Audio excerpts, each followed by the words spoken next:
welcome everyone to this last session of the Raise More Funds module. And it's time for our panel discussion. I'm very excited for this discussion. We're bringing in Brendan and Joshua back on to have this discussion about raising more funds because all three of us, have been involved in this effort at different levels of the organization. Joshua, you worked at ADF, but then you started your own nonprofit, digital nonprofit. Brendan, I trained you at Students for Life, and then now you help hundreds of other nonprofits fundraise there at Cornerstone. So we all have some unique experience. We also have some stories we probably shouldn't share on something like this. So I want to start with you first, Josh. What have been some of the most creative fundraising techniques you've seen online? I touched upon online in my module, but I just kind of did quick tips for everyone. I did not have the time to go into like some really good ideas. So what are some of those creative ideas you've witnessed? This is this might be kind of a funny one to bring up, but for me, like the Joseph Kony thing, the fundraising video that someone did, like it was years ago, but they put out this video, and probably everyone knows about it. If you don't know about it, Google it, and then you'll see the video and be like, oh, yeah, I remember that. It raised a ton of money. I mean, like millions of dollars, because it told a really passionate story about something that was happening in Africa. And so that for me, I think, and then you saw sort of Charity Water, and I don't know that Charity Water might have been around before that. But for me, that storytelling narrative fundraising, I hadn't seen that sort of emotional storytelling fundraising happen prior to Joseph Kony. And then the next thing was obviously Charity Water. And I haven't seen organizations really take advantage of that in a way that they could. To be able to actually connect on an emotional level in order to tell their story and connect potential supporters with their mission. So that for me, I think is one of the most creative fundraising techniques that I don't see utilized enough. Another one, I'm going to throw one more out there that's kind of funny. There's an organization, I think they're headquartered in Dallas, called I Donate. And I'm not associated with them, I'm not plugging them. But what they do is they take random sort of household items and turn them into capital for nonprofits. So like some of the campaigns that I've kind of I thought about running is like sending in your old cell phone or like old cars or something. I mean, there is when I went and visited their office, they had talked about people that were donating cattle, for instance, that they were then selling and giving the profits back to the nonprofits. It's actually not that abnormal, but if you could come up with a really cool campaign like cleaning out your garage in order to fund like some mission or something like that. I think that's actually kind of an innovative way or a creative fundraising technique that I've seen sort of happen online. I don't know the effectiveness, but I'm sure somebody could smartly put together a campaign in order to drive results for that. So those are sort of the two most creative fundraising techniques that I've seen online. I'm taking notes because we actually do work with I Donate at Students for Life. And so I a few times a year I'll plug it, via email or, say, hey, if you've got random assets, contact I Donate. I've actually donated gift cards back to Students for Life. That's how I normally use it. But that's actually a really creative idea about the cleaning out your garage. I can see like the video in my mind of how you'd be like, oh, yeah, there's a new Students for Life group. That's a mind changed about abortion. So okay, thank you for that. That was really helpful for me. Yeah, no problem. All right. So Brendan, we talked a lot in the strategy and the Achieve More Results section about the strategic plan in that module.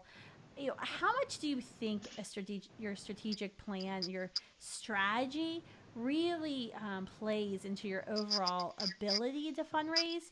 Do you have to have a strategic plan? Can you kind of wing it? What do you think?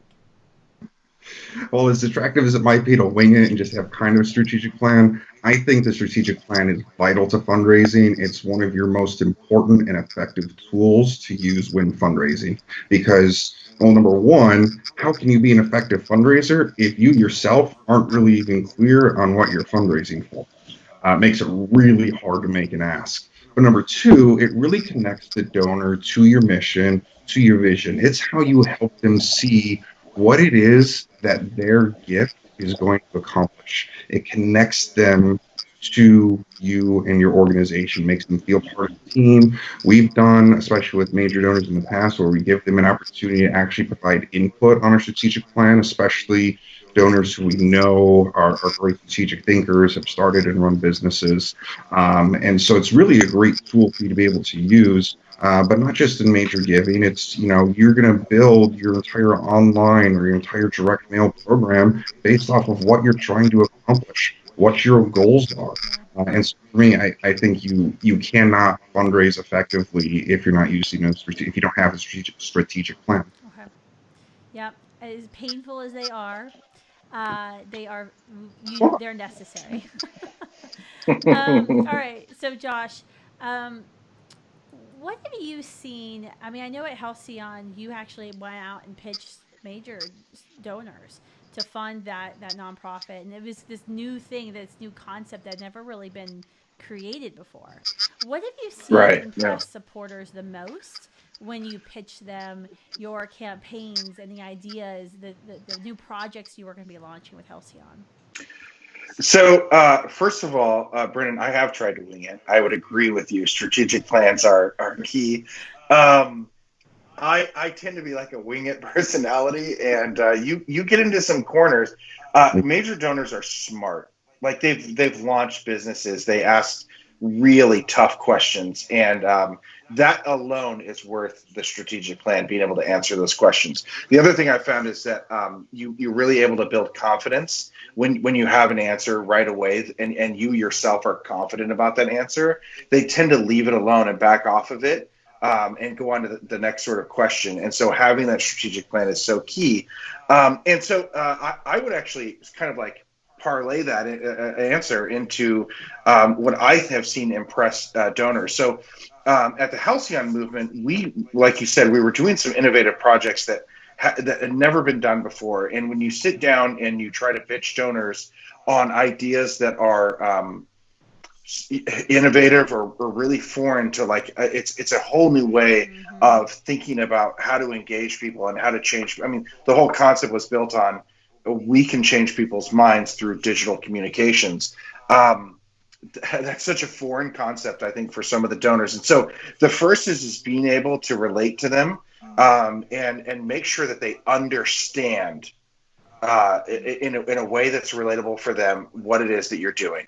That I think if I had a miss right out of the gate, it was that we tried to be really smart, and that was a failure. It was we instead of being relatable, we tried to prove that we knew what we were doing, and we just weren't there yet with donors. We needed to relate, be able to tell our story well in a way that they understood. And then the other thing is that in relating to them, and I think this is actually pretty key, is that when you're trying to innovate, try to find new ways to solve common problems.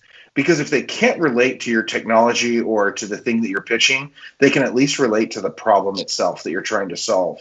And so that for me was kind of how I made that connection. I couldn't go in there and say, oh, well, we're geofencing and we're doing this and we're gathering all this data.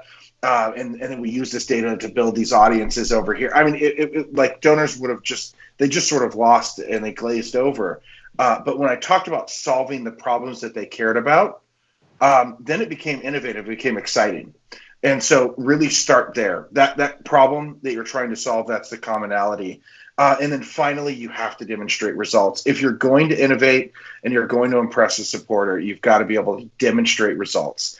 If you can't do that, then I don't care how cool the technology is, they're not going to buy into it. And so that for me, I mean, those three things have really come from hard lessons that I had to learn right out of the gate. Yeah, that was a lot of really good information. The Yeah. results are key. I think you're right. Having that rapport with the supporter, it's the whole like John Maxwell adage of people don't know how much care how much you know until they know how much you care, type of thing. Yeah. They have to know you first, and then you can go pitch them a crazy idea of something that's never been tried before, and then they'll buy into that. Right. Brendan, so in the fundraising kind of raise more funds module, like I said, I was only able to like do like basic touch points about the different as fundraising channels, some best practices. One thing that I didn't have time to get into that I wish I would have had more time to get into, and maybe we'll do that in a future kind of events. But what are some of the best tips for crafting an ask at an event, at an in-person meeting, or in writing? Yeah, this really is the key, isn't it? This is the crux of fundraising, is actually making an ask, because no one is going to give to you if they're not asked. I know it's scary. I know it can be hard, especially if you haven't done it before. When we hired regional coordinators, Students for Life, that was one of the first parts of training, was get them on the phone and start making asks, because you just have to be able to do it and get comfortable with doing it. And it's really built on what you and Joshua were just talking about, which is being authentic yourself, and having tangible results. So really getting into kind of some of the specifics within events, what you're really trying to do is make someone feel something. You want them to emote.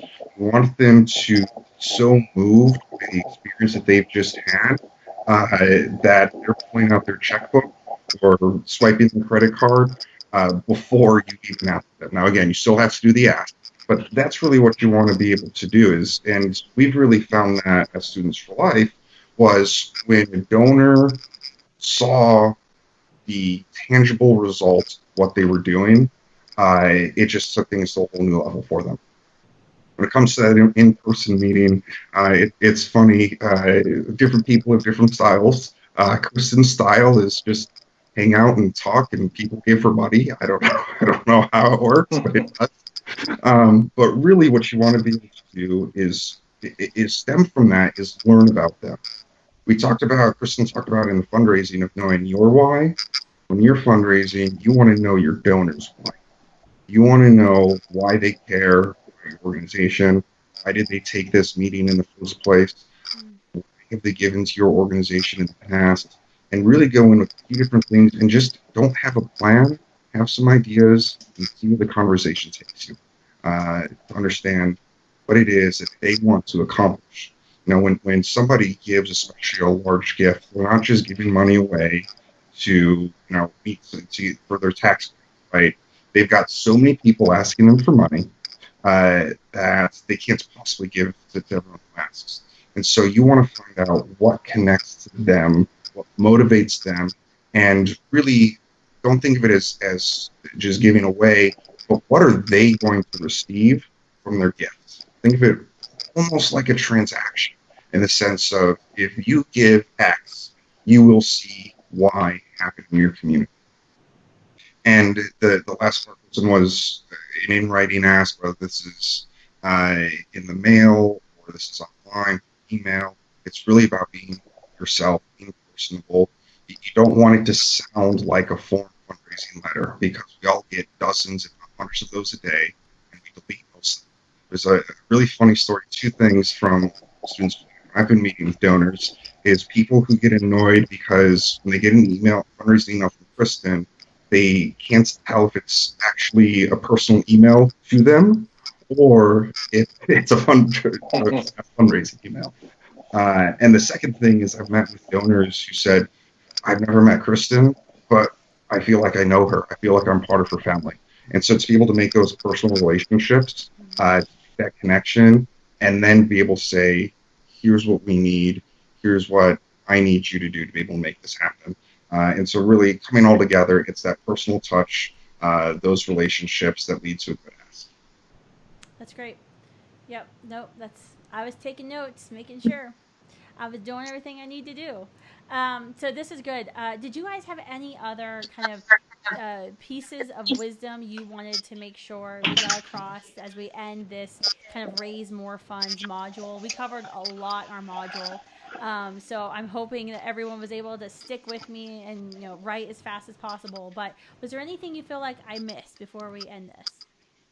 No, I was gonna mention one thing, and to follow up with what Brennan was saying, is that one thing that I noticed about people that were really good at fundraising is it was exactly what you said, which is man, they just walk in and they get money all the time. How does that work?